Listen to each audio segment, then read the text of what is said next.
पदाधिकारी अनेक या ठिकाणी सभापती उपसभापती आमचे निर्दी ग्रामपंचायत सरपंच पांडुरंग कराड असतील सगळे मोठ्या संख्येने मुरबाड तालुक्यातून या ठिकाणी आमचा आदिवासी समाज आज या ठिकाणी आदरणीय सुरेश भाऊ जे उपोषणाला बसलेले आहेत त्यांना पाठिंबा देण्यासाठी आलेले आहेत। कालच आमचे आपण ज्याला आदिवासी वादळ बोलतो ते आदरणीय देवराम लांडे साहेब आमच्या देवरांडे गावाला आले। त्या ठिकाणी तहसीलदार अभिजित देशमुख यांच्याशी भरपूर अशी चर्चा केली। 9 ऑगस्ट आदिवासी दिन साजरा झाला आणि त्या 9 ऑगस्ट आदिवासी दिनाच्या त्या प्रास्ताविक भाषणामध्ये मी स्वतः मुरबाड तालुका अध्यक्ष रघुनाथ खाकर यांनी तहसीलदार असतील त्या ठिकाणचे आमदार किसन कतोरे असतील त्या ठिकाणी उपाध्यक्ष जिल्हा परिषदचे सुभाष पवार असतील यांना आम्ही स्पष्ट सांगितलं की संपूर्ण आमचा आदिवासी समाज हा जो काही अदानीचा जो काही वीज प्रकल्प होत आहे त्याला 100% या ठिकाणी आमच्या मुरबाड तालुक्यामधून विरोध आहे असं त्यांना सांगितलं आणि या ठिकाणी तो कोणत्याही परिस्थितीत होऊ देणार नाही अशा प्रकारची घोषणा सुद्धा मुरबाड तालुक्याच्या आदिवासी समाजाच्या वतीने या ठिकाणी केलेली आहे।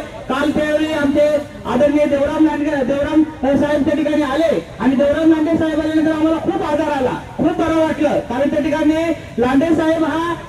मुरबाड तालुका किंवा या ठिकाणी जुन्नर तालुक्यापुरता मर्यादित नसून महाराष्ट्रात त्याला आदिवासी वादळ म्हटलं जाते। त्या ठिकाणी तहसीलदारला सुद्धा त्यांनी खडकावून सांगितलं की अशा प्रकारचा जो प्रकल्प होणार आहे तो कोणत्याही परिस्थितीत होऊ देणार नाही। आम्ही संपूर्ण मुरबाड तालुक्याने सुद्धा त्याला ठणकावून असा विरोध केलेला आहे आणि आज मला सुरेश दादाला सलाम करावा कारण या ठिकाणी त्यांनी जे 9 ऑगस्टला या ठिकाणी ऑपरेशन पुकारलेलं आहे। खरोखरच की समाजातून आपल्या अशा प्रकारची माणसं पुढे आल्यानंतर समाज हा वापरशिवाय राहणार नाही। या ठिकाणी जसं सांगितलं की देवराम असतील आमचे दादा असतील हे या ठिकाणी जरी राजकारणाला वेगळे असतील तरी समाजासाठी मात्र एकत्र या ठिकाणी आलेले आहे आणि समाजासाठी एकत्र आलंच पाहिजे तर आपला समाज वाचणार आहे। कारण या ठिकाणी आपण बघतो अदानीचा जो प्रकल्प होणार आहे त्याच्यामध्ये आदिवासी समाजाचा जलजंगल असेल त्या ठिकाणी आपली जी काही संपत्ती आहे ती नष्ट होणार आहे आणि म्हणून ती कुठेतरी थांबली पाहिजे। या ठिकाणी त्यासाठी आदरणीय अमले साहेब या ठिकाणी उपस्थित होत आहेत। खरोखरच या ठिकाणी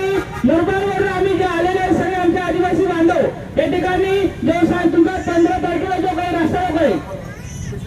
15 तारखेला जो रास्ता रोक आहे त्याला सुद्धा आमचा संपूर्ण समाजाला या ठिकाणी मुरबाड तालुक्यामधून पाठिंबा असेल आणि भविष्यामध्ये तुमच्या मार्गदर्शनाखाली आम्ही या ठिकाणी जशी तुमची रणनीती असेल या ठिकाणी आंदोलनाची उपोषणाची त्यासाठी आमचा मुरबाड तालुका सदैव तुमच्या पाठीशी राहील। कारण या ठिकाणी तुम्ही जे काही या ठिकाणी नेतृत्व करणार आहे त्या नेतृत्वाला आमचा संपूर्ण मुरबाड तालुक्याकडून पाठिंबा असेल। आज आम्ही भरपूर संख्येने या ठिकाणी याच्यासाठी आलेलो आहोत की या ठिकाणी तुम्ही काल आमच्याकडे आलात आणि त्या ठिकाणी आम्हाला आधार दिला आणि या ठिकाणी नक्कीच आम्ही ठरवलं की या ठिकाणी उपोषणच्या ठिकाणी जाऊन आपण मुरबाड तालुक्यातील आदिवासींच्या ठिकाणी जाऊन जाहीर पाठिंबा दिला पाहिजे। म्हणून या ठिकाणी संपूर्ण संघटना असतील आमच्या या ठिकाणी आमचे पदाधिकारी असतील सर्वांच्या वतीने आम्ही या ठिकाणी पाठिंबा या ठिकाणी सर्वांच्या वतीने जाहीर करतो आणि साहेब जाहीर वेळी या ठिकाणी गरज लागेल त्यावेळी नक्की आम्हाला या ठिकाणी सांगा। आमच्या मुरबाड तालुक्यातून हजारो आदिवासी बांधव आता उद्यापासून आम्ही साहेब काय ठरवलंय की पूर्ण गावामध्ये जेवढ्या बाधित गाव आहेत त्या सगळ्या गावामध्ये जाऊन त्या ठिकाणी चर्चा करायचे, त्या गावामध्ये जाऊन त्या ठिकाणी लोकांना जागृत करायचंय की हा प्रकल्प झाल्याच्या नंतर आपल्या आदिवासी समाजाला किती घातक ठरेल यासाठी उद्या आम्ही पूर्ण जनजागृती पूर्ण मुरबाड तालुक्यामध्ये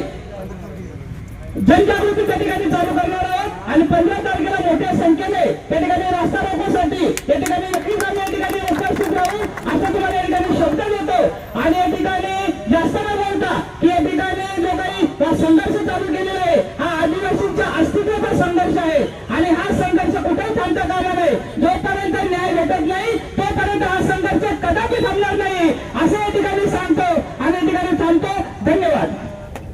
या ठिकाणी